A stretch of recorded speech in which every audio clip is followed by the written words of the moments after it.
Hailing from the backwoods of New Jersey, welcome to the Jersey Guys Music Podcast, where we feature in-depth music discussions and interviews with special guests from the worlds of hard rock, heavy metal, and AOR music. So settle in and crank it up. Now, here are your hosts, the Jersey Guys themselves, Tom and Mark.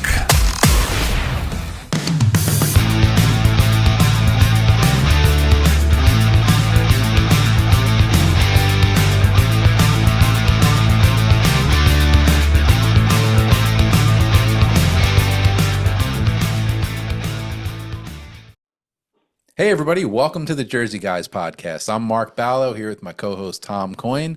Joining us today is a legendary singer. He's been with Rainbow, MSG, his own band Alcatrazz, of course. And joining him today is his girlfriend Bethany. Welcome guys, welcome to the show. Thank you, it's good to be here. Thank you. I said that very nicely, didn't I? Yeah. You did, very proper. Best Roger Moore, hello. Yeah. Sorry. No. Roger Moore, where did you get that accent from? He gave it to David Coverdale. and he ran with it. David talk, because David used to talk like this. Yes. Oh, all right. But suddenly he sounds like Roger Moore. Don't tell him this. He started watching reruns of The Saint, and then he developed that accent. Yeah. Remember the show The Saint that he was in, Roger Moore? No. What is that? Oh, The Saint? Yeah, it was a show in the 60s. That's where Roger Moore started, early 60s. Oh, yeah. Oh, yes. The Saint, yeah. Good. Yeah.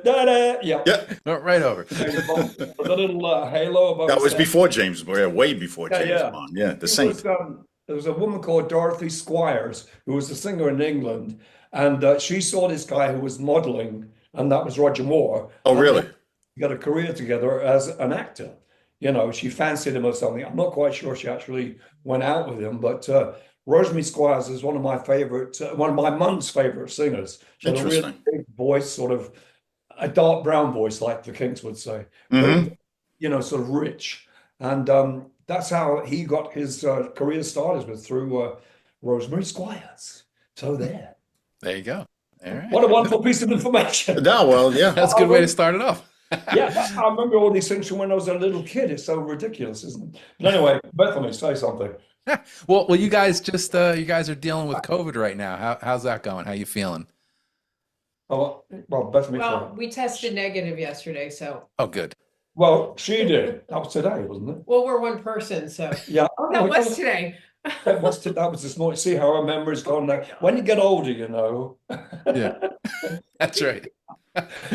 So, well, yeah, I am. well, I mean, we're a couple Jersey guys. Bethany, you're a Jersey girl, right? Yep. Yeah. Cherry Hill, New Jersey. Jersey. Oh, nice. So, you looking forward to coming back? You got some shows next month here? I am so excited, especially for the Landis. And I've been getting in touch with friends from high school going, you got to be there. Come on. I'm going to play naked. You got to be there, you know? That's cool. I know you've been there a couple times. I have been there. I saw Glenn Hughes there. I saw the Dead Daisies there. Yeah. What kind of place is it? Is it nice? It's a really nice theater. Yeah. Oh, yeah. Oh, okay.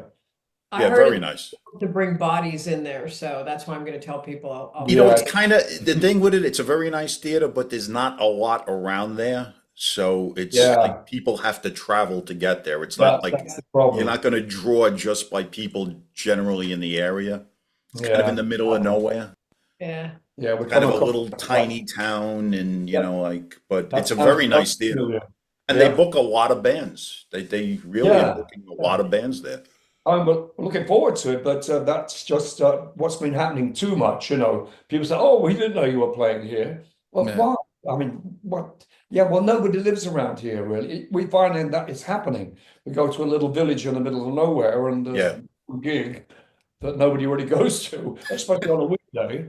Weekends are the best ones, but we've had lots of gigs that have been in the middle of the week, and very sort of the audience isn't like packed. The story of life is that there's somebody who's a little bit bigger of a name playing right down the road the same day. Yeah. You know, that happens constantly, or, just people didn't know we were playing. So, I already wear 8 hats, so I'm trying to, wear the 9th promotion hat, but it's hard.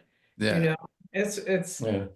but I'm hoping this one's going to be good. We have, we're going to be talking to somebody else later tonight who I forgot what paper they're associated with, but like a New Jersey arts paper is going to, I don't know, whatever, man, anything. I'll tell stories. I have to tell you, I miss certain aspects of growing up in South Jersey and, having 4 seasons. And there was this place called the Cowtail Bar, and it was a dairy farm that you could go eat, and they would make the most glorious milkshakes I've ever had in my life. And Oh, wow.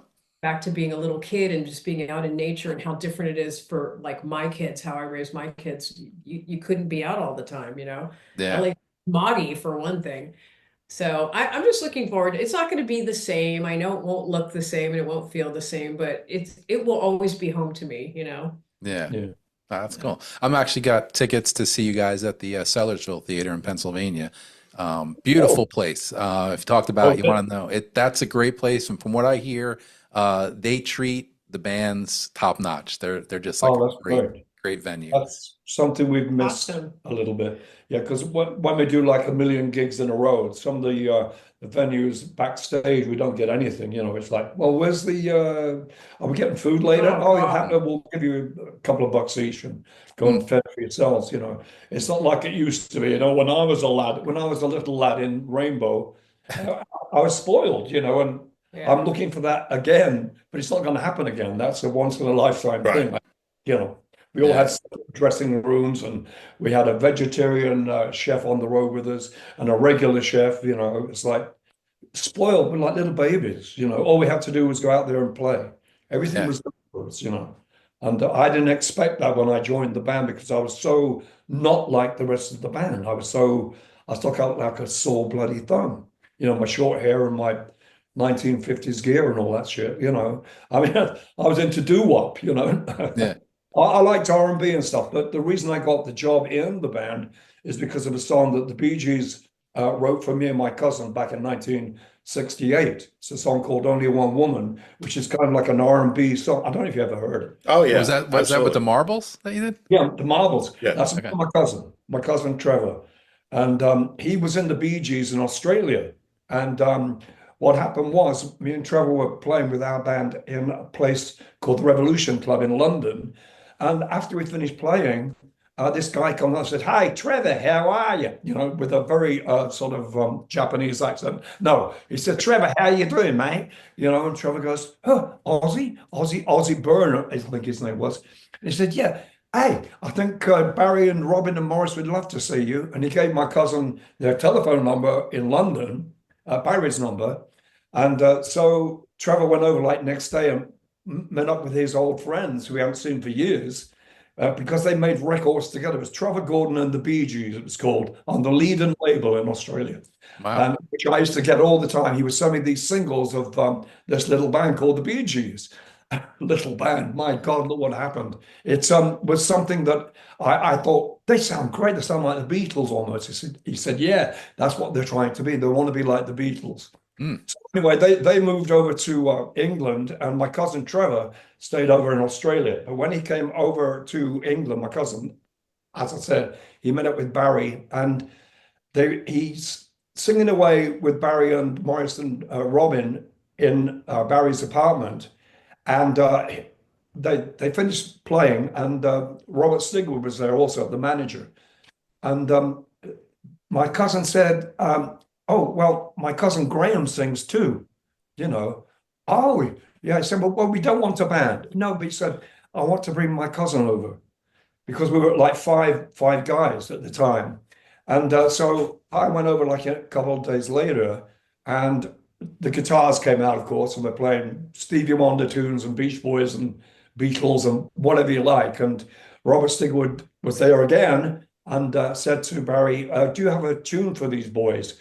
I'd like to start recording with them." And that was the beginning of the Marbles, so to speak, which I hated that name. Robert Stigwood came up with the name, "What about Gravy Train?" And Barry says, no, I'm thinking more, what about Marbles? And The Marbles, yeah. He saved his good names for blind faith, I guess. Yeah. Yeah, yeah. It's like, what? You know, I thought it was a terrible name, and I still do kind of. But if it wasn't for the Gibb brothers, I wouldn't be talking to you now, I don't think. You know, Okay. I mean, Barry was a great friend of mine. I've been trying to get in touch with him for years, but he's not very personable right now because of all the disasters he's had happening with families. He's broken, you know, poor guy. Yeah. So I spoke to his road tour manager about, I don't know, about a month ago or so. And I told him we're going to play in Florida. I said, do you think Barry will come along? He said, I don't think so. I don't think Barry would go out at all, you know. He's very private. And I understand completely. I mean, if Barry Gibb walked into some of the gigs we played, people go, what are you doing here? Right. They'd be very surprised, you know, because he's not a metal guy. Barry's more of an R&B pop sort of a guy. You know, he loves all that stuff. And the tune he wrote for me and Trevor was, it went to #3 in England and did really well on Sur le Continent in Europe, you know, but it was never released in America, which really disappointed the both of us, because I think it would have gone really well here because that British invasion thing was happening. You know, Peter Gordon and all those guys, to me, were very like, you know, we blew them away. We did, you know, but it didn't happen. Unfortunately, it was something I actually recorded with my band Alcatrazz years ago. We redid it with Richie Podler, who was our producer at the time. Richie's he's died now, but he was the guy that played.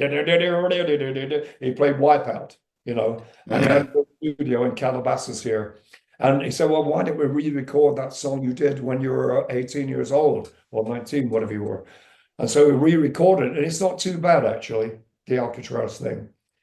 But that was the last Alcatrazz album as such, because Danny Johnson was our guitar player at that time, and it was all a bit thrown together. But that particular song came out pretty well. You know, I was surprised because I didn't want to record it again. The first recording's always the best, you know. Yeah.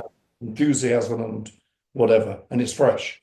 Sure. Yeah. I'll stop now, that thing. So starting with Rainbow, the question I wanted to ask you was, when Dio had left Rainbow, it was out there that Richie Blackmore wanted the band to start to becoming more commercial, and he wanted to record commercial music.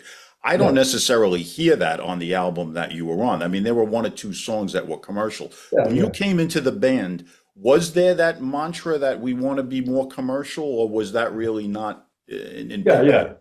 Absolutely. Bruce Payne, the manager, had this song he wanted the band to record, which was "Since You've Been Gone" of all songs, you know. I mean, now that's become like the Rainbow anthem. I mean, talk about Rainbow, you think of "Since You've Been Gone," and I was very lucky to be the one that sang it. And everybody next to it said, "Oh, you must be kidding." Cozy Palmer going, "Oh, fucking no. Can we just no, don't even talk about it," you know. It was like that.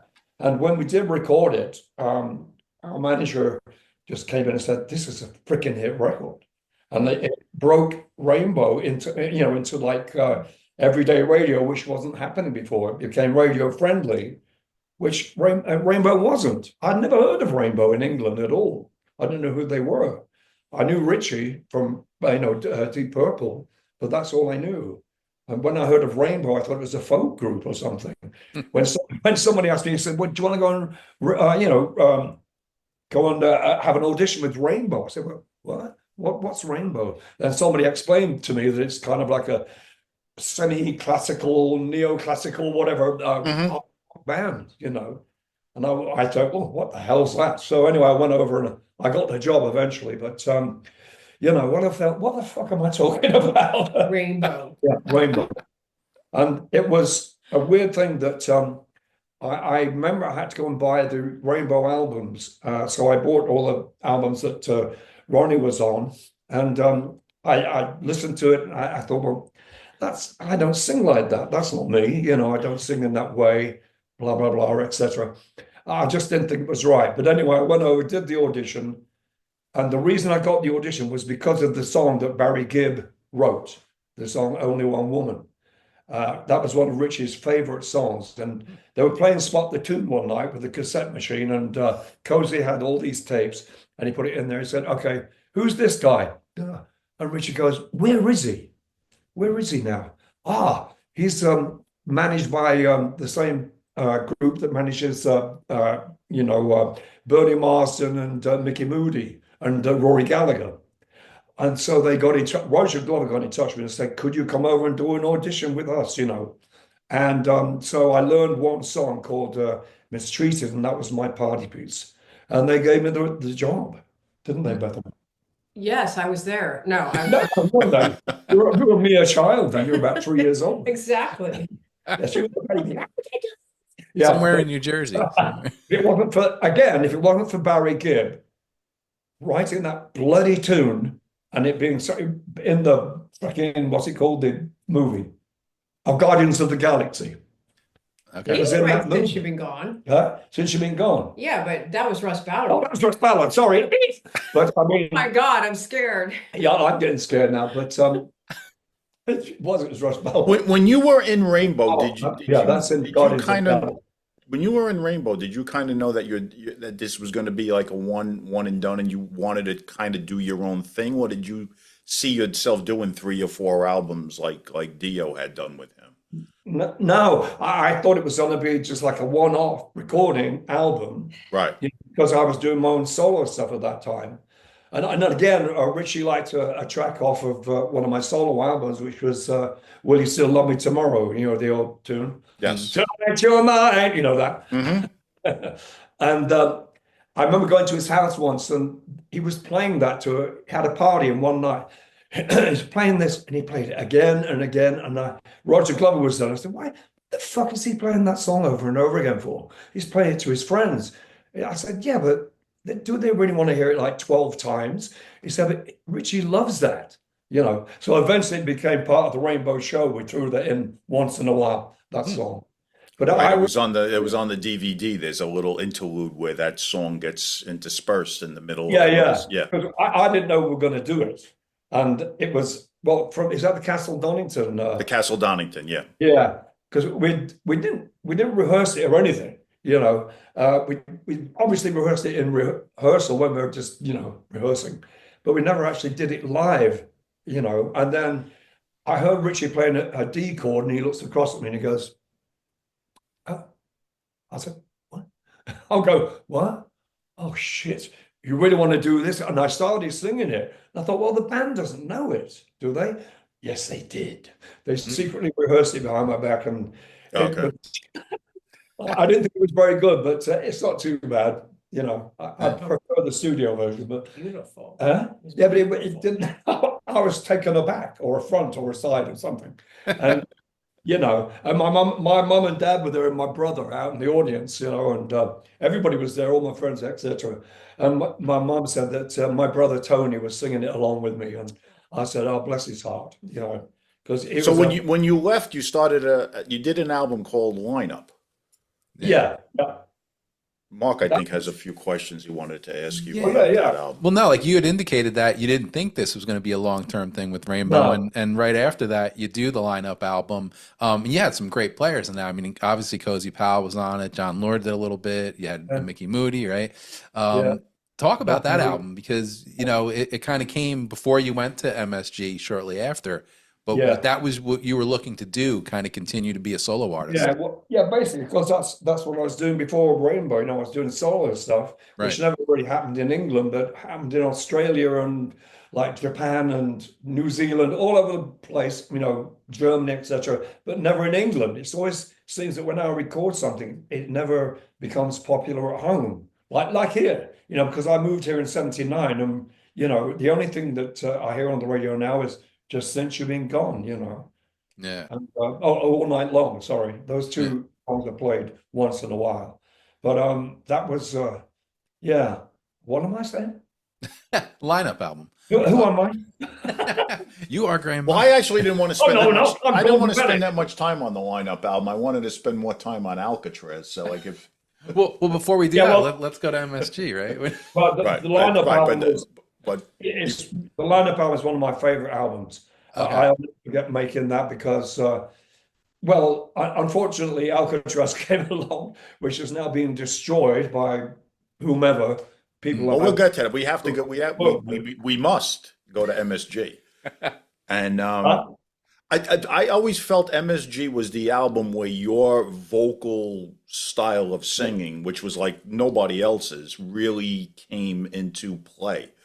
Did you when you got that gig with him, did you feel at that time you like your ability to project and your vocal style was something you wanted to really put out?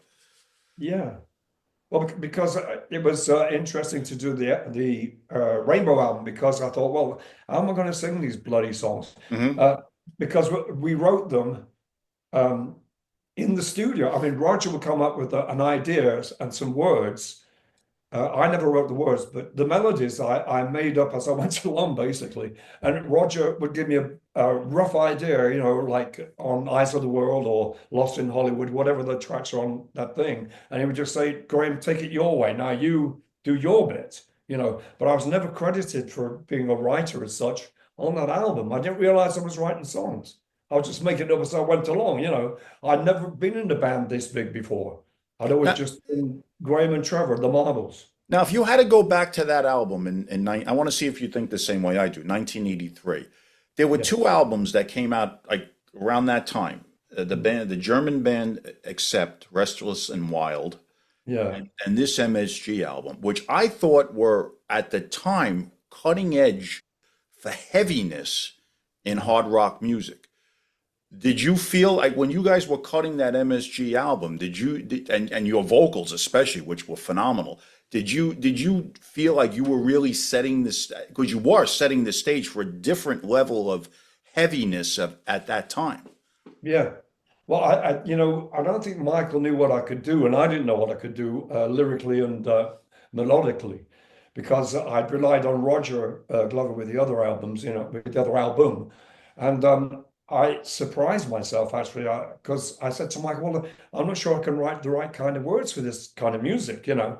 And he said, yes, you can, Graham. You know, he says, because I can't write English. You know, you just said, you've got to do it because I'm German. You know, all right then, Michael, thank you very much. I will do it. So I remember sitting, we were rehearsing, and it was all loud and groovy and fabulous one late night. And I'm sitting on the side of the room just listening to them playing. And Michael looks at me and says, do you think you can make up something to this song?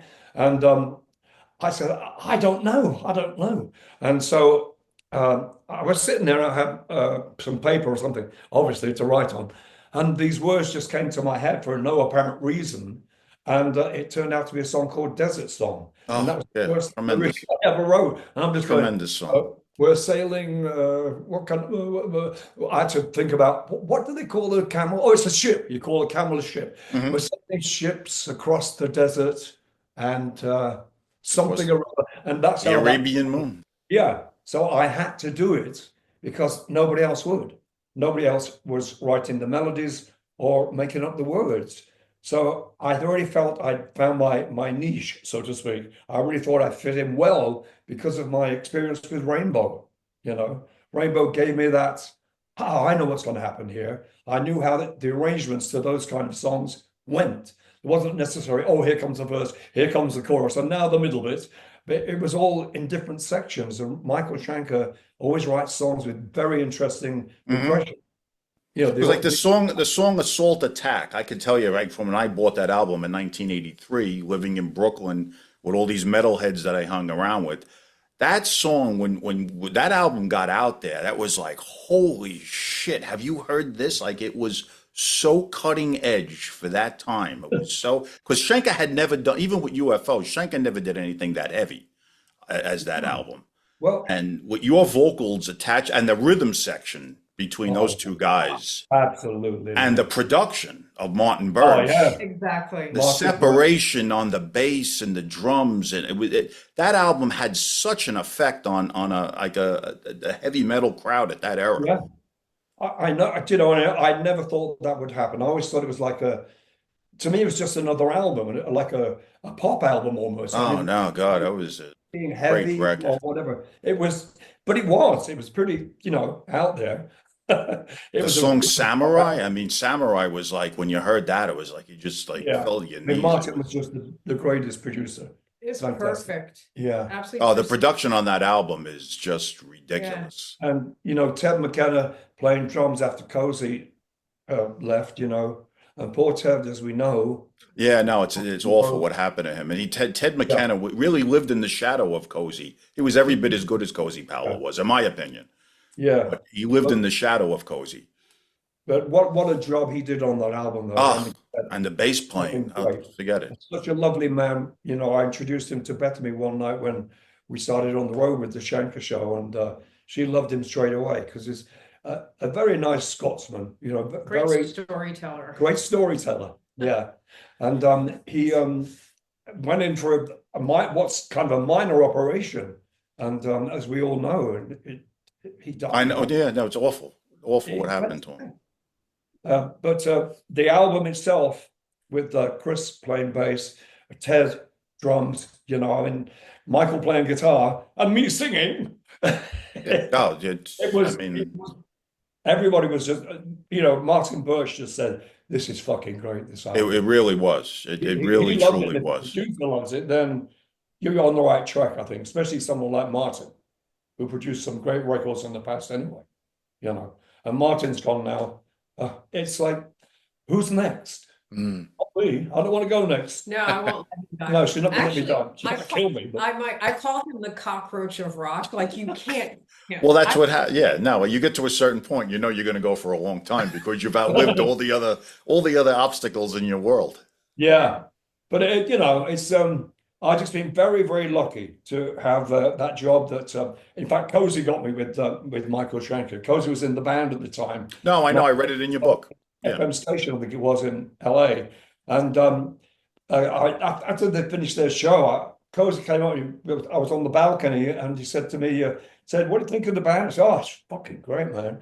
Great songs, everything." I said, "You're playing amazingly." He said, "Yeah, it's not bad, is it? Would you like to sing with us?" It was kind of like that was it. Right. And I said, "What do you mean?" I said, "You got Gary singing for you." He said, "But we've been talking, and we'd like you to come and sing with us." So it wasn't because Gary was bad. It's just that Cozy. No, Gary was good, but that album was that, in my opinion, as a fan of you, that was your coming out party. That was not even so much the Rainbow album. That album put your stamp of vocals that have lasted a lifetime. Oh, thank you. That album, yeah. Well, that's nice because I did work hard on that because I'd never written lyrics and melodies on my own, you know. Well, melodies, yes, but not words, you know, stories for songs, you know. That's where Desert Song came up, and I just sort of let my imagination roll, you know, with sailing ships across the desert. What comes next? What's the next fucking line? You know. But that album, yes, it was hard work for me, and I really put my heart into it. You know, I really did. I wanted to please Martin and especially Michael. And now we know it didn't work out, you know, long term with you and Schenker, but how did the Alcatrazz project initially come together with the guys from New England and then Malmsteen? If you could take us a little bit of how that lineup came together. Well, my manager then was a guy called Andy Truman. He used to manage Jethro Tull, the Bay City Rollers, etc. He had a bunch of people, Robert Palmer. He had a bunch of people he used to manage.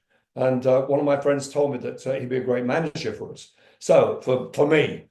And so I said, well, I don't have a band. And he said, well, let's get a band together. And I said, how? He said, well, just look around or look, you know, in the fucking music papers for people who, you know, advertising, I'm a guitar player and I've got my own van, you know, or whatever, you know. Right. And actually, he did find he wanted to get the band to be like a super group in a way. So he found people who had done something spectacular or, you know, sort of well known within the music business, you know, like, our drummer, Jan Uvina, eventually, he was with Alice Cooper. These two guys that we met from a band called New England, we found them in a music magazine, keyboard player and bass player. And they had a minor hit with a song called Don't Ever Want to Lose You. Mm-hmm. So these two guys too. And now we're going to look for a guitar player and possibly, you know, just a guitar player, basically.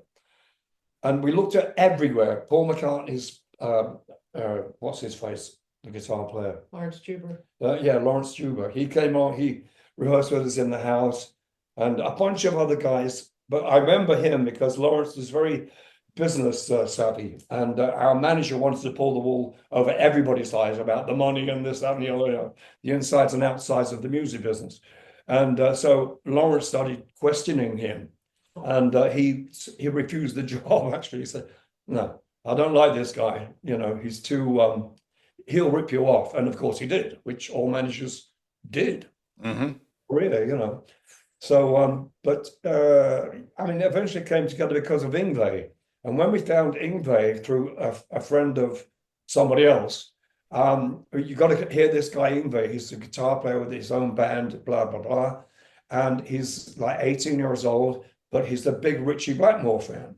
And I said, that's exactly what I'm looking for.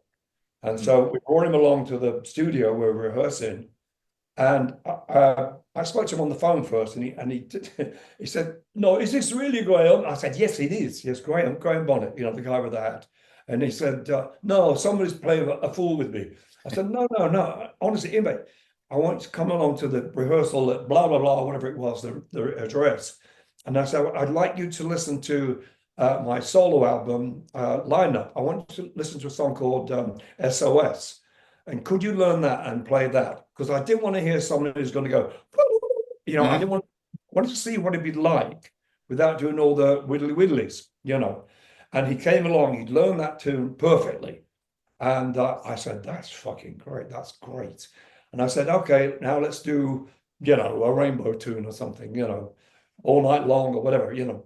So he did, and he just blew me away, and all the other guys. It was just like, this fucking guy's amazing. And of course he was too good for the band almost, you know.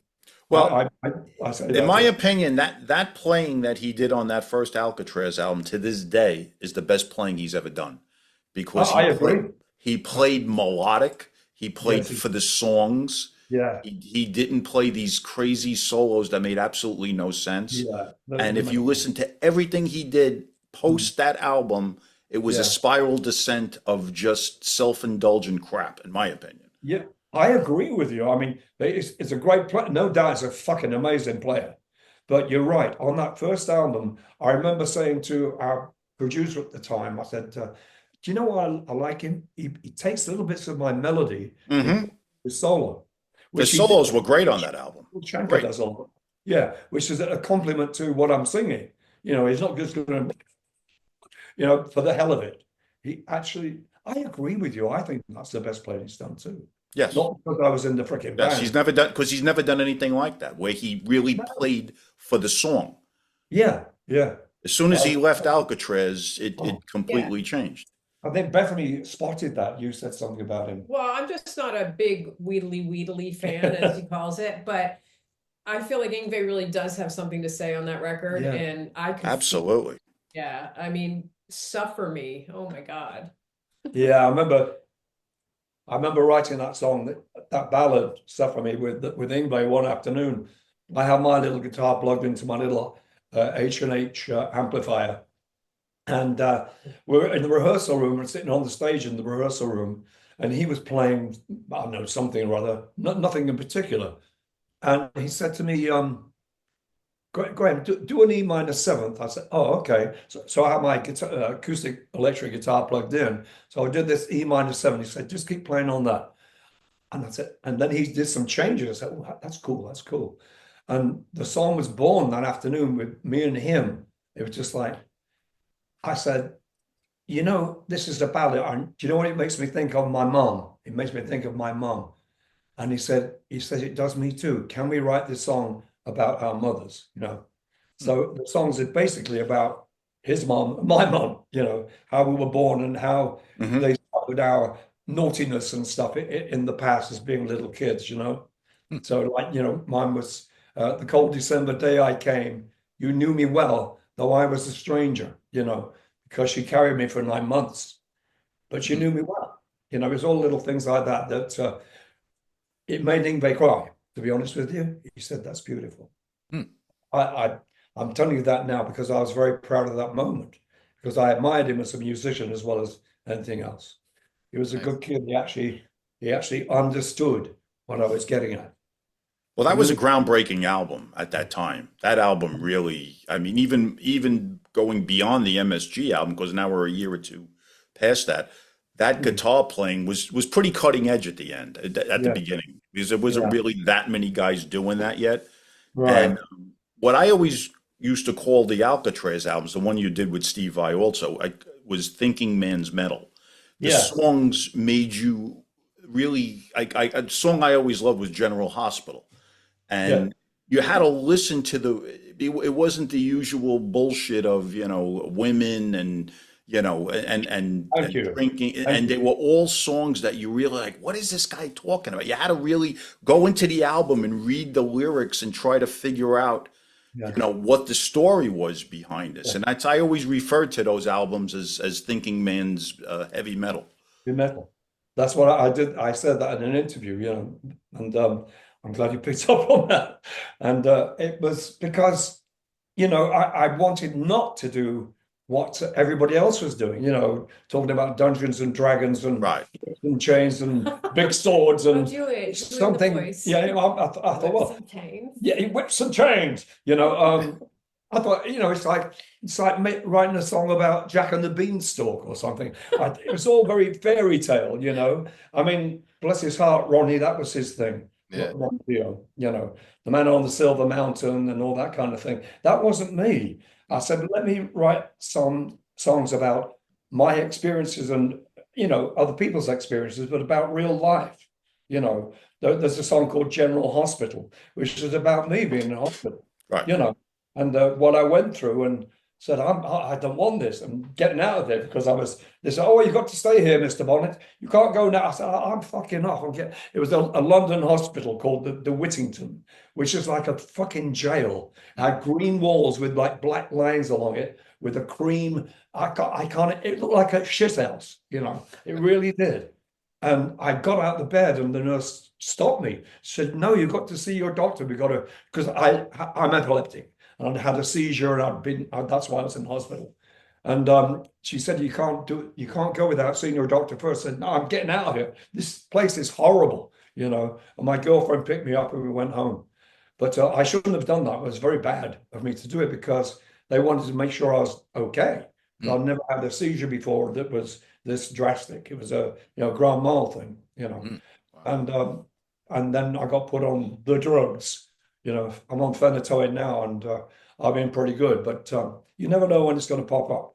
Yeah. But I really appreciate what you said there about the words and everything, because I'm doing stuff now for our new album. I read some words to Bethany this morning or yesterday, didn't I? You sure did. Yeah, and I like it to read, like to read good as well as sing good, and sometimes. I've changed that one song about 3 times since I made it up with Conrad over the past week or two, because I change it all the time because I go, no, that word reads great, but it doesn't sing good. Too many syllables, too many. I don't know. Can I sing it and make it sound that I mean it? It sounds like I'm really like serious about stuff. I am, because I know how my voice is. I know where it projects at its best. I know which notes are the best notes for me, etc., etc. I know when I can do a really good vibrato, and where I should breathe, where I can go very high, and where I can go, mid range. So I always crafted the songs in that way, not necessarily all the time screaming and yelling, because anybody can do that, And I didn't want to do that. Now, it seemed from the MSG album into Alcatrazz, you were kind of taken up with the Japanese culture and the Japanese history. Is that correct?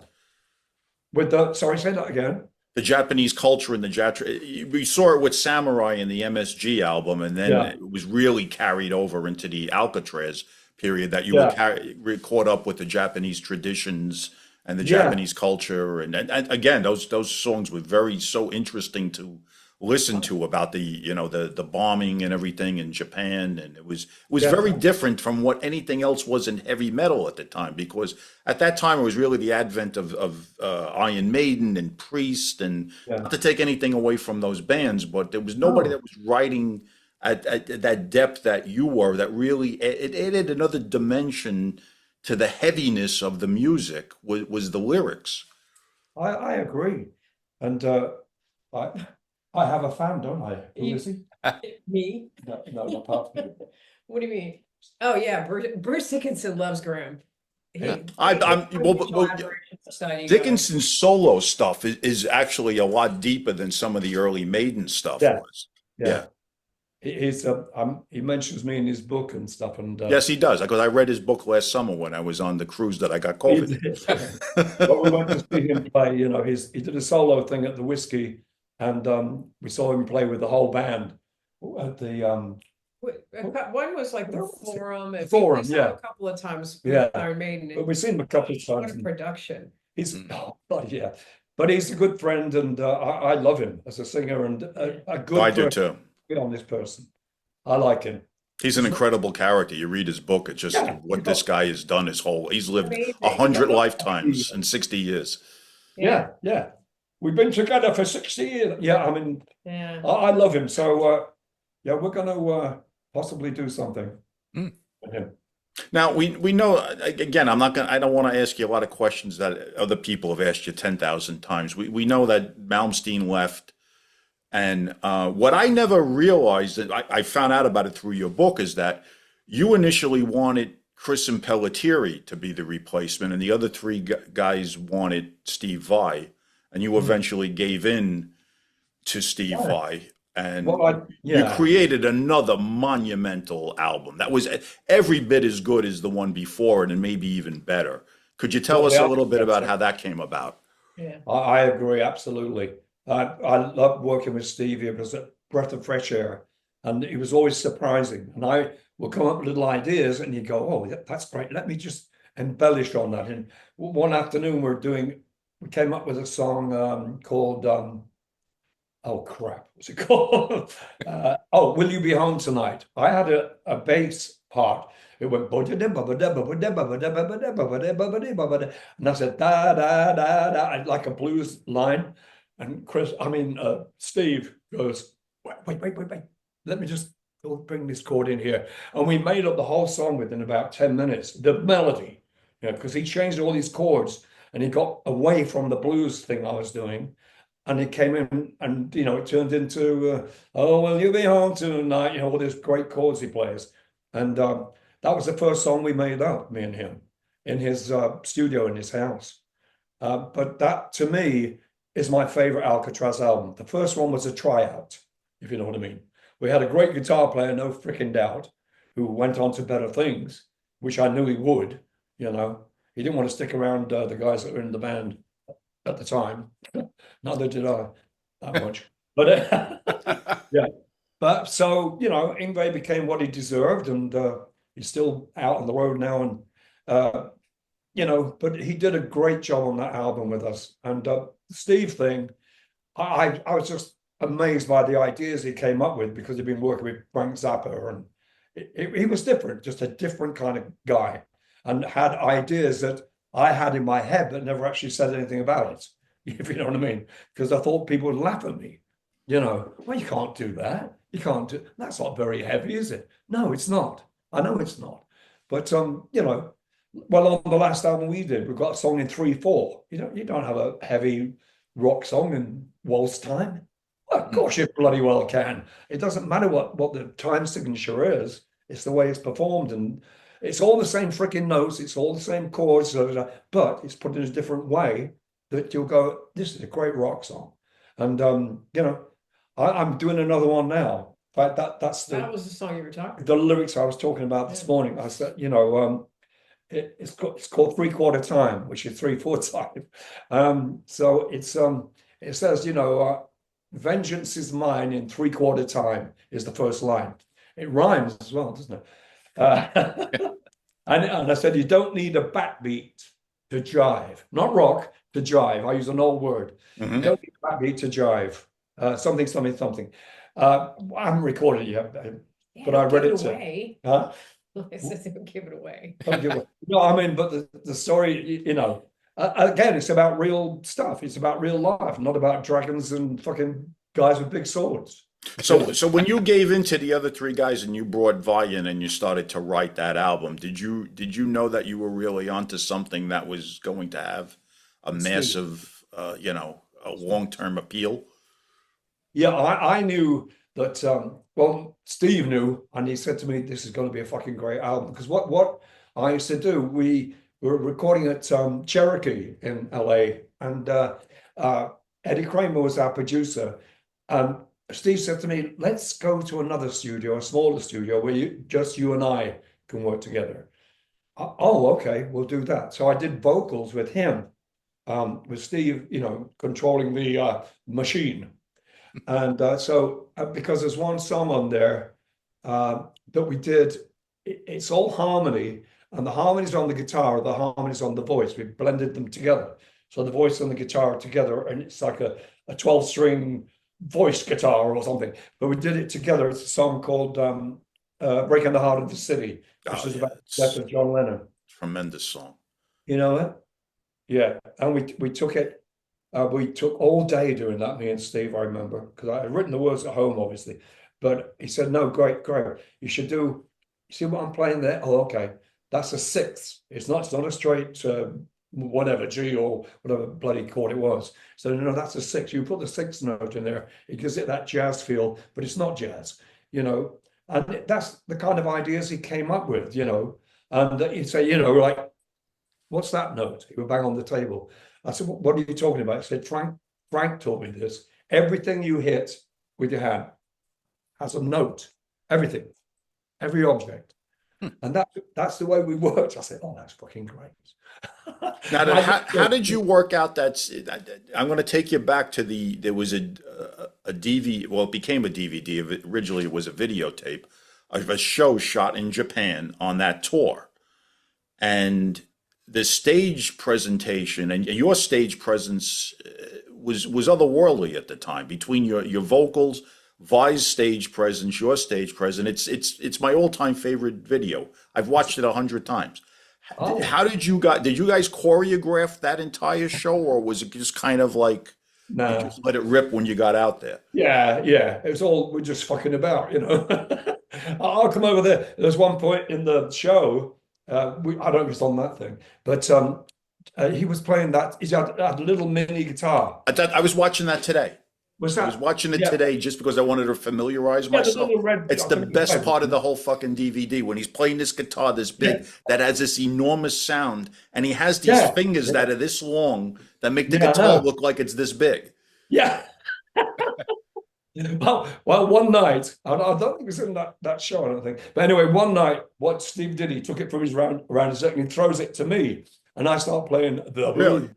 I mean, I can play the blues like nobody's business, because it's easy, it's simple, blah blah blah, And so I just started, jamming with myself and singing a little bit, doing my what's the guy who sings with his guitar?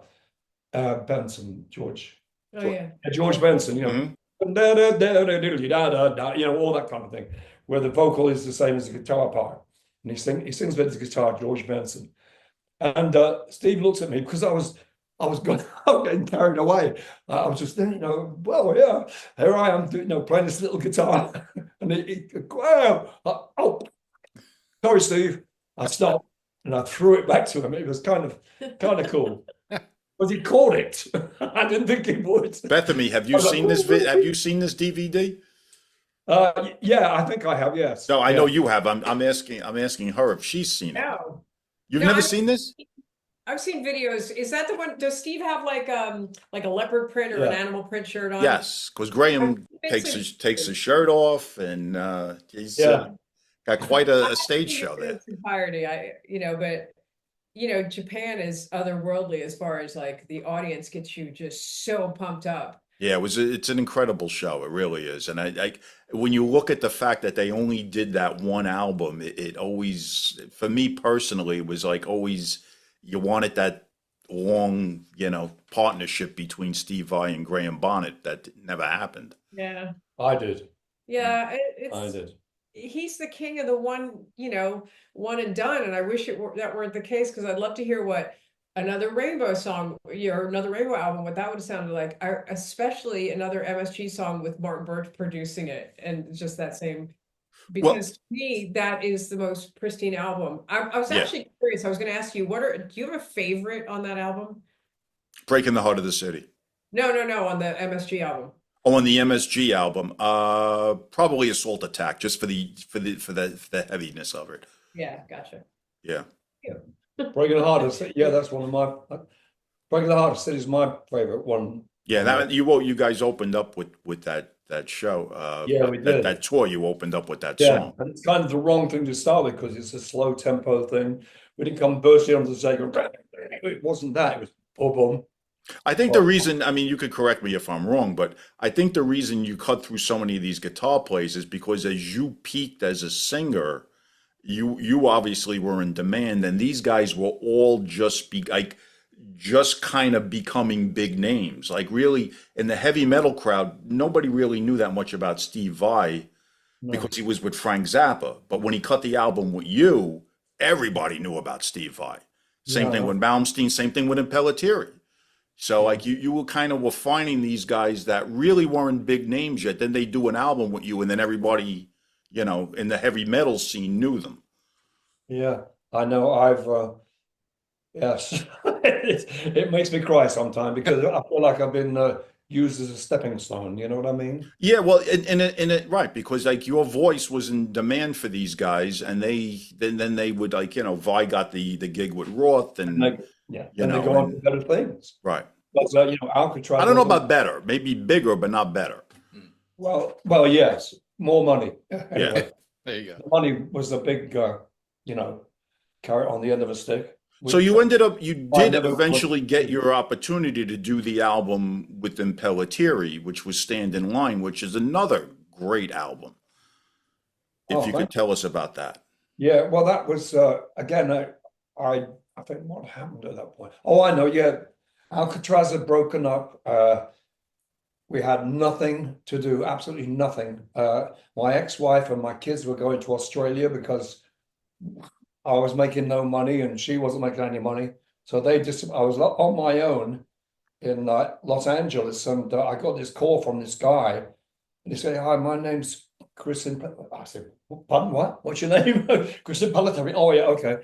And he said, would you come along and play with my band, just, hang out for a bit. And so that's what I did. I went along to see him and watch him play. And he played like a fucking buzzing bee. Oh, yeah, yeah. Crap, slow down. And well, he was the next level of, like, it just kept at that time, the shredding just kept going up in levels to, my God, the point of insanity. Yeah. Nobody could compete with that. It was like a bloody fly or something. Yeah. It was ridiculous. Yeah. I used to think, well, just play one bloody note. Just right. Do that. But because it all gets mushed together, and like, what's that? Where are you going with that? And I remember we did one of our first gigs was with Billy Joel, the Tokyo Dome with Billy Joel, and Chris was practicing his parts in his dressing room, and Billy walks by and he says, "Have you killed that fucking thing yet?" And he was my friend ever since. It's that was a great show. But I think Chris is just overdoing it. I can play faster and I can play faster, but what is it if you play faster? It's not soulful. It doesn't really tell a story. It's just confusing people with noise. And with like, oh yes, it's great the way you do that, but what kind of an emotion does it give me? Do I get happiness? Do I get whatever? It's mostly guitar players going, guitar players who think it's really fabulous because they can't play that fast. But it doesn't mean anything, and I think he's slowed down a bit now. It's not in vogue anywhere near as much as it used to be. I think it's one of those things that it kind of got to the point where everybody kind of got sick of it, and it doesn't have like the level of appreciation that it did maybe 30, 35 years ago. I know. Not to mention there's videos of 7-year-olds doing it now. Well, right. Exactly right. Yes. And right. it's just common ground, buddy, little kids. It's incredible. I mean, I was saying, like when I was a kid, all I had was like the Ventures and the Shadows, Apache, and that's the way I learned to play. Dwayne Eddy, guys. But now kids are hearing, and they're just doing what they're doing. They're just emulating the way people play guitar now. They don't play it like a guitar anymore. They play it like this, with the fingers on the all that. Can't do that. Now, see, Steve Vai did that, but he did it in a very musical, melodic sense. He was another guy in that one album you did with him. All his leads were for the song. They weren't really particularly self-indulgent. Yeah, absolutely. He listened to the song. Yes. He listened to the words. They were very musical, his leads. Very much into the story of the song, I was saying before, And I used to send the tapes home to my mum and dad, who was staying with me at the time in the States. And they come over for vacation. And I take a little demo tape back of the song we'd just done, and I see what they thought about it, Breaking the Heart of the City was one of them. But I said to them, you should see this guy play. He plays the guitar like a piano. And I'd never seen anybody play like that before. Mm-hmm. It was kind of new. But he made everything count. It wasn't just wasn't just silly things. It counted, it meant something to the song, as you were saying, Now, I did jump out of line a little bit. I wanted to go back to the third Alcatrazz album with Danny Johnson, and that was honestly, I was not a huge fan of that album. No. Do you think by taking nothing against his guitar player, I was very familiar with him before that. He's a good guitar player, but he certainly wasn't that shredded type or that technical type as the two before him. Do you think that type of guitar player hurt the sound of the band?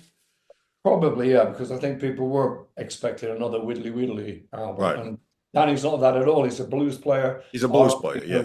More laid back. He's not Mr. Look How Fast I Can Play. Right. And his songs are very sort of like bluesy. He's a good songwriter, he really is.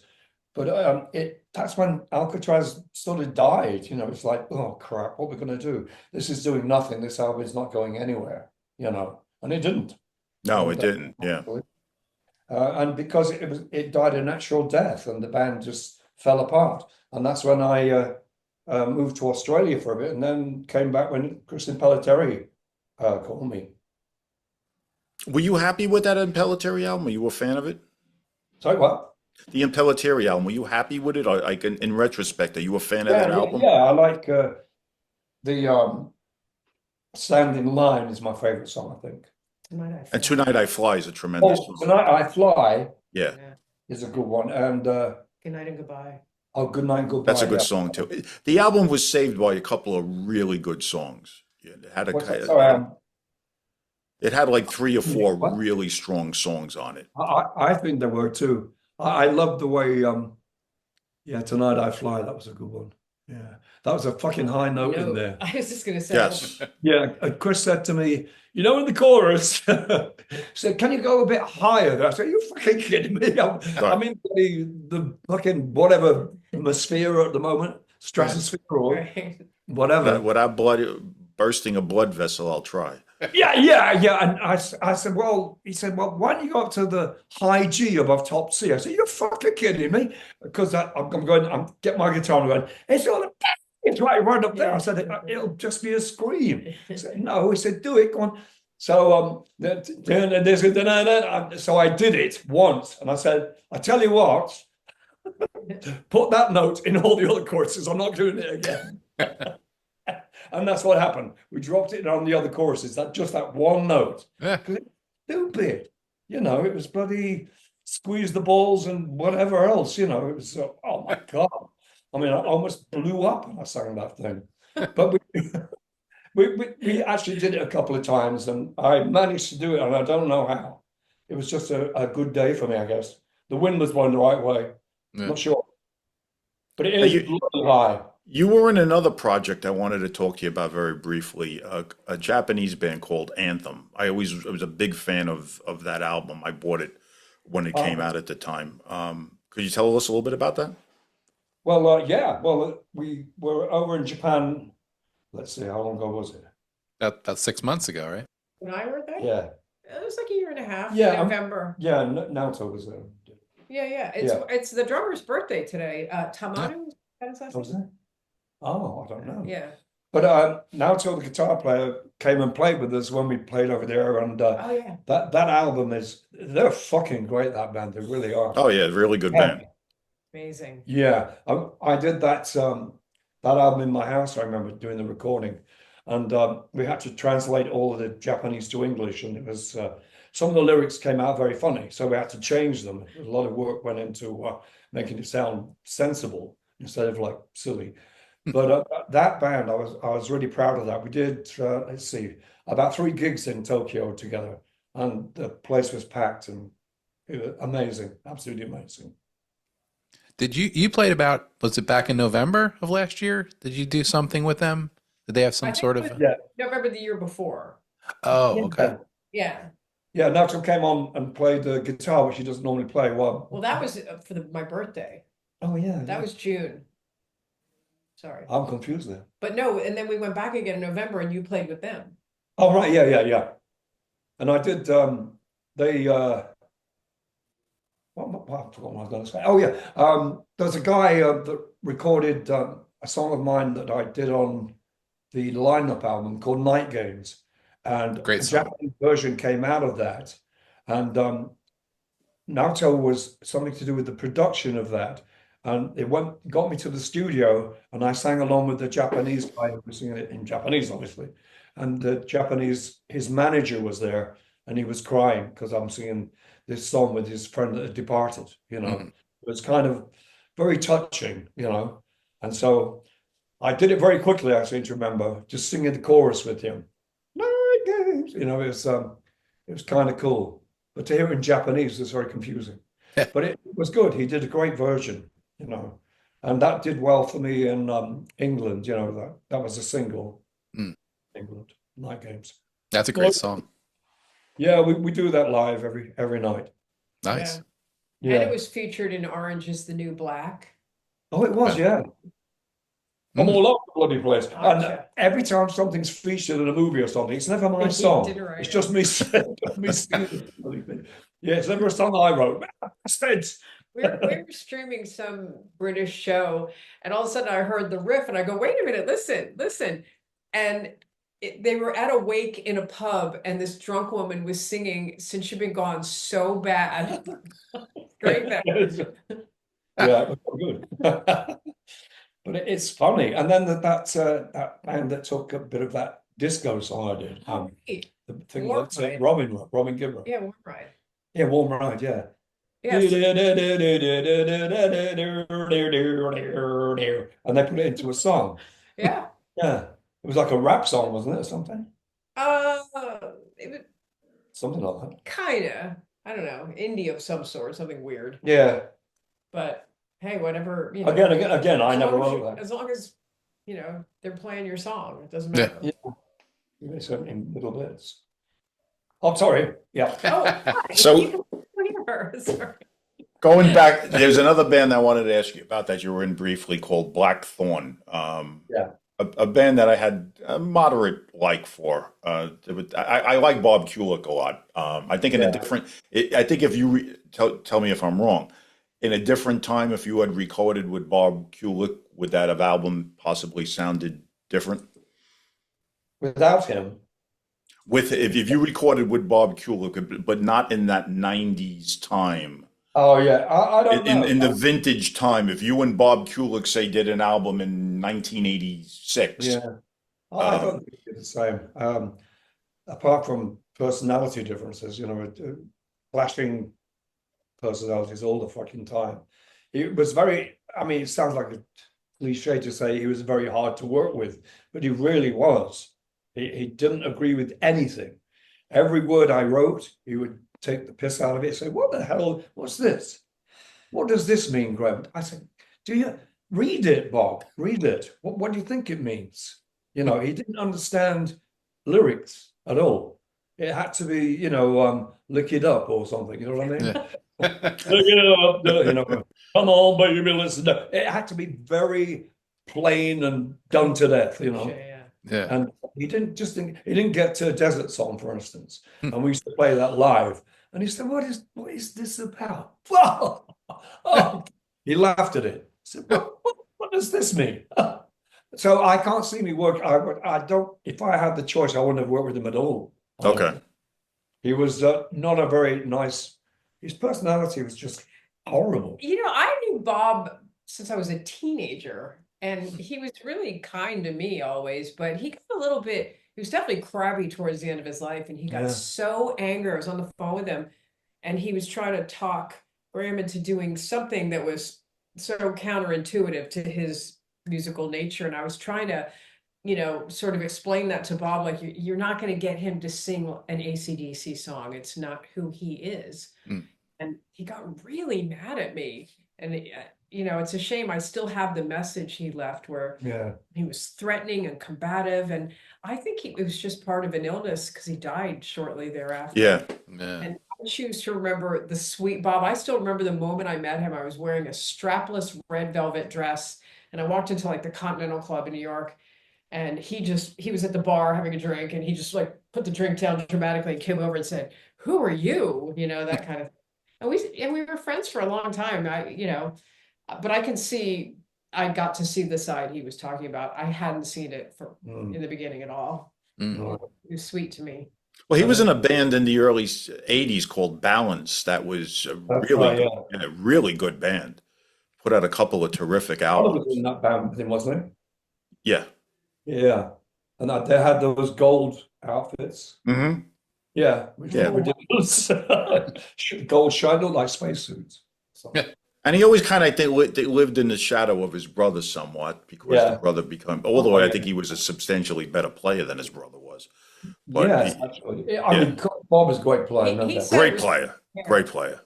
He blamed it on not having hair. Yeah. Well, that too. I mean, he didn't really have the heavy metal look. Yeah. But and Bruce had the hair. Yeah. It was crazy. But. So one more before I turn you over to Mark with more recent stuff. One more oddball band, a band you did with Dario Molo called E-Zoo that a lot of people are not that familiar with. It was really a very good album. Yeah. You know, I can't remember exactly what's on that Roddy album now. That was such a long time ago. But Dario's great. We went out, Dario, me, and Don Airy had a band for a while. We went, you know, around England. Dario's a really good writer, but I can't.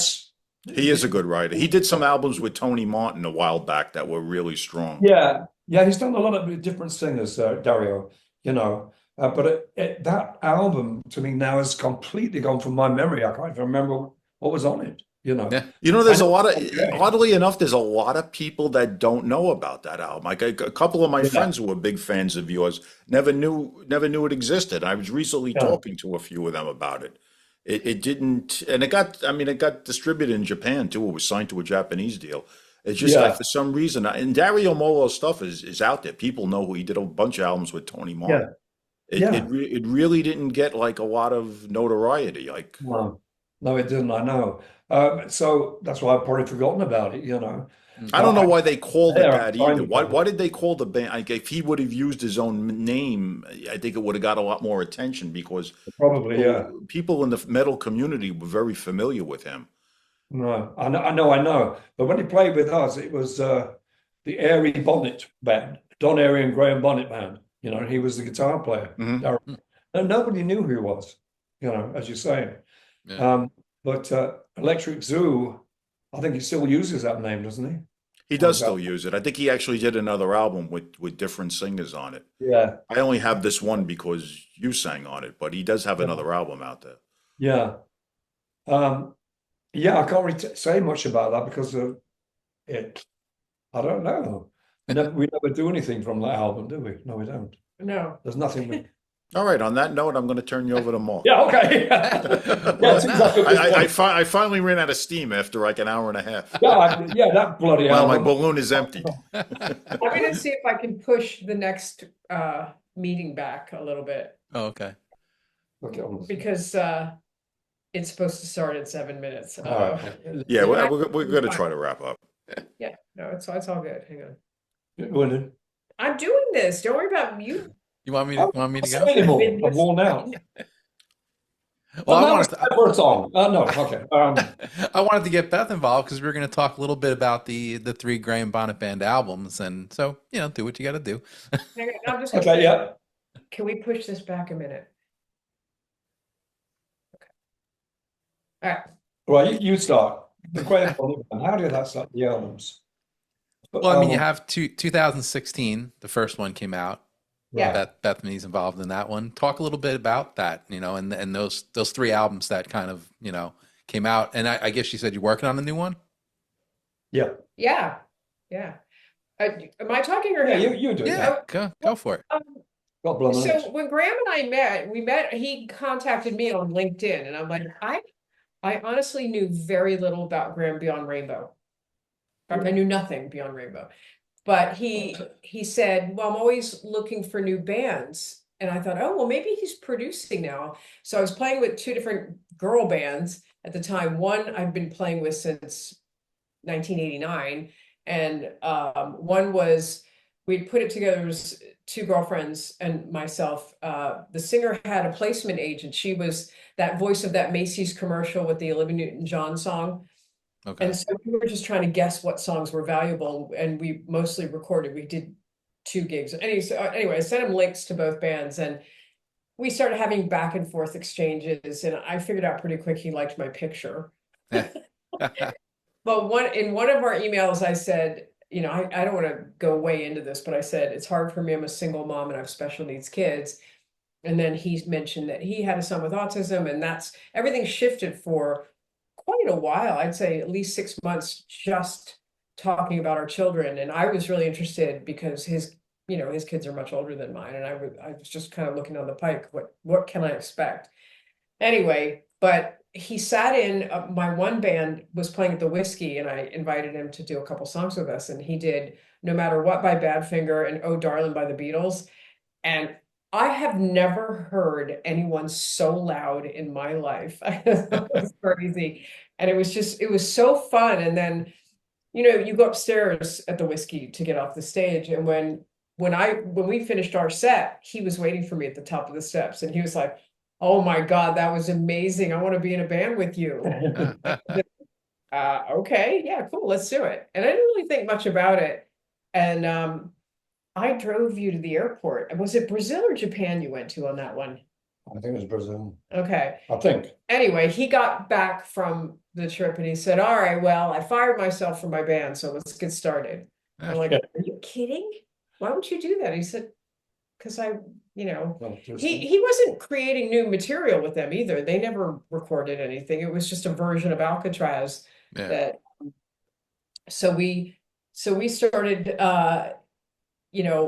working together, and he said, well, who are we going to have on guitar? And I said, well, remember that guy that you played with at the Whiskey, Conrado? And he goes, oh yeah, let's get him. So the 3 of us got together and just started, building this baby, and it was really fun. It was a really fun experience for me. It was very different from being in an all-girl band, and recording at our house, as opposed to I recorded at Electric Lady and, mixed things at A&M. I've had some really elegant, high, recording experiences, but it was really fun to do it at home. Obviously, we didn't do the drums at home, but, we called it Boudoir Studios because we were recording in the bedroom. Yeah. And we got together probably about a year into our friendship. We were in London. We'd been visiting some of my friends, and anyway, I made a move, and I knew he loved me. I mean, he loved me from day one, he said. But so that added a different element to everything, when we were just partnered in every way at that point. And it's been well over a decade of us just trying to push this ball uphill, but things are growing the brand. And for me, it's not about me.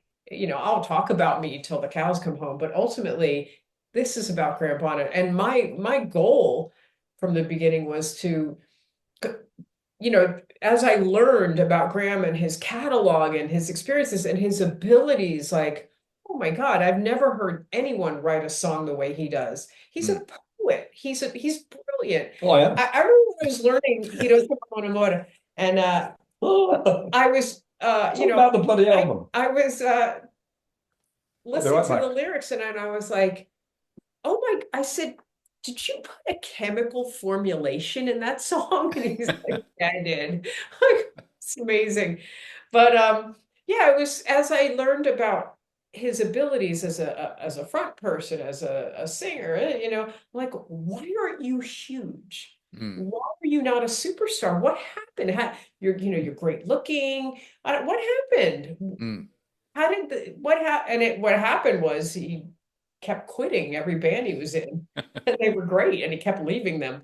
But I thought, you know, this is a last hurrah, because I think he was probably almost 65 when we met, and I didn't think, you know, I was like, oh, he's an old man. How much time does he have left? Well, now here we are. It's much further down the road, and he's still got not just the energy and the passion, but the voice. The voice is stronger than ever. I mean, I do have to say, I take a little ownership over that, because I don't let him get away with anything. Like, no, you can't have any more coffee. The doctor said it's all that acid, it'll ruin your vocal cords. He said he can't eat gluten because it'll cause inflammation. So, like, I really am on him, you know, about that. And I noticed by doing so, by really making sure that everything is what the doctor said, his voice has gotten more powerful as each day goes by, you know?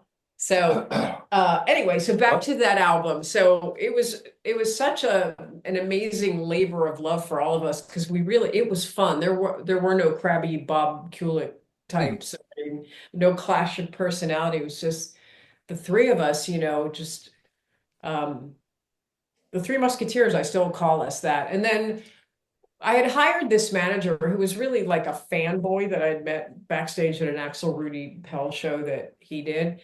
But he was very bright, and he knew his catalog better than Graham knew it himself. So I hired this guy, and I wish I hadn't now, because he turned on us. He turned on me like a rabid dog. I'm like, dude, I gave you a career. Why are you so horrible? He tortured me on the road. It's why I quit Alcatrazz. Like, I just couldn't deal with you know, just the misogyny and the racism. Anyway, I'm sorry.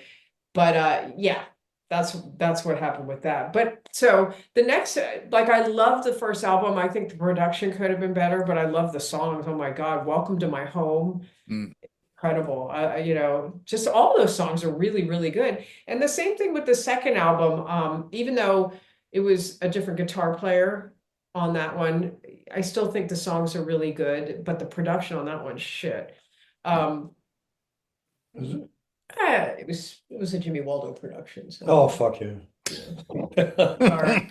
Oh, yes. Sorry. I agree. Fan. See the aforementioned torture. Yeah. But anyway, I don't want to go there. But then on this last album, the last studio album we did, oh my gosh, I was so happy, because I thought, and I'm sorry for this expression, but I'm like, I hope we haven't shot our load for, you know, good songs. But oh my God, Graham pulled him out of nowhere, you know, and just the subject matter. I have to laugh, because I don't know if you noticed, but there's something really saucy on every record. Graham, like, meanwhile, back in the garage, there was Incest, Outcest USA. Yes, yeah. And then on the more recent, you know, Brave New World was a little saucy, but Uncle John, geez. And that one, that's a tough one. I get really angry, you know, having being a child of that had that experience, you know. I get, you know, but I'm so glad that he's, you know, even though it's through music, and that's not where you definitely want to, you know, you don't want to go to things that are so negative, but somehow it works, you know. It's very cathartic for me when we play that song now. And the fact that the album charted in 4 positions on Billboard, I think that is a testament to its Oh yeah, I mean, a day out of nowhere. I mean, that, like you said, it has some great, just the songs, the lyrical content, and I mean, all the other two albums were strong as well. But I think there's something about that latest album, so it makes me really look forward to what you said. You're working on some new material, right? Is that the new Graham Bonnet Band album, right? Mm. The sound on the last album we did is really, really good. You know, Yes. and, a labor of love from from Conrad. He really went through everything with me about vocal sounds and all the rest of it. And we finally found a microphone that actually suits my voice, which is amazing. Yeah, it's Erland. That's the difference in the sound of the voice anyway. It Wow. kind of picks up the chest sound and Mm. the whole body sound as much as it can for a microphone. Because when I recorded back in 1968, I've told this story a million times, I know, but yeah, in the studio, the engineer would come up to me and say, here's 3 microphones all in a row. Now try this one, Graham. Now try this one. Now try this one. Sing the same bit on each microphone. And they picked the one that was nearest to how I actually sounded. But this microphone we have now just picks up my natural voice. It's amazing. I'm really happy with it. It picks up the power, you Yeah. know. Sometimes recording, and you're in a recording studio, the sound is not, you can't feel the sound like you can with this last album we've done, I think. You know, Yeah. I can feel that. I can feel me singing, if you know what I mean. Yeah. It just sounds good, and I think the songs are good too. Don Eric called me and he said, I need to know the name of the song for publishing purposes. And I said, it's just a freaking song. He goes, I know, but I need to know. And it felt like a who's on first type experience. I'm like, no, it's just a freaking song. That's this. I got a little giggle about that. I wanted to use the word fucking. It's just a fucking song because it came from when you get frustrated, blank piece of paper is there and you went, okay, what can I make this up about? What can I write about? It's just a fucking song. That's I said it to myself and it became just a freaking song. And Don know what he sent over a piece, for us to record to the keyboard part, and that's how that song came to life. Nice. So going to, I know you got another interview, so we're gonna kind of wrap it up, but let's talk about next month. You guys back out on the road again. You're coming to this Midwest, the East Coast. Looking forward to seeing you guys at Sellersville, PA. That's for sure. How's it feel, Bethany, to come back to Jersey? I can't wait. I've never played in New Jersey. New Jersey, really? Never. Not even. Oh, that's amazing. So yeah, we don't play in the States very much. It's Japan, the EU, and the UK. That's it. That's South America. But it's good it's going to be so good to play at home. I left there a really long time ago. But it's all there's always going to be a piece of me there, and I'm always going to take a piece of it with me. So like when I hear your accent, it just, it gives me the feels, I love Jersey. I did actually. I really loved being a kid outside, playing outside, lifting rocks, looking for salamanders, and just running through the horse fields. I moved there. I don't want to give my age away, but it was like sometime during the Paleolithic era or whatever. No, but it was such a beautiful place to grow up. I didn't have the happiest childhood, but I was surrounded by just beauty, and I loved having 4 seasons. I miss that. I miss the smell and the taste of apples, like real proper apples, because I grew up, there were orchards everywhere. Sure. Like that. Like I have really fond memories of Jersey. People pick on Jersey. They make fun of Jersey, but Jersey rocks. But Jersey's a really nice state. I mean, only been here a few years, but it's a marked improvement over New York. Full there. And like I cut my teeth. I mean, I'm definitely going to give away my age, but I cut my teeth musically in the 70s in New Jersey and in Philly, going to see concerts at JFK and the Spectrum. Oh my God. I saw everything I could. I was so lucky. I saw Leonard Skinner this is really going to give my age away, like 2 weeks before the plane crash. Oh, wow. And it was just You marvelous. see, I had tickets to see them at Madison Square Garden with Ted Nugent, and the concert never happened. No. I'm sorry. I still have my ticket stub with was obviously unused. Yeah, Wow. I was a big Southern rock fan. Me like, too. Huge Southern rock fan. Before we let you go, I know Tom said you're a big Allman Brothers fan, right? Me? Yeah. Yeah. Huge. He saw the show last night, the brothers. Yeah, at the Garden. How was that? It was tremendous. Yeah. They played for 3.5 hours. Wow. Wow. Yeah. Fuck. Yeah, Wow. they went on 7:45, and the concert ended at 11:30. That's What the hell? awesome. Yeah, they sold out 2 straight nights at the Garden. That's amazing. Yeah. I love that.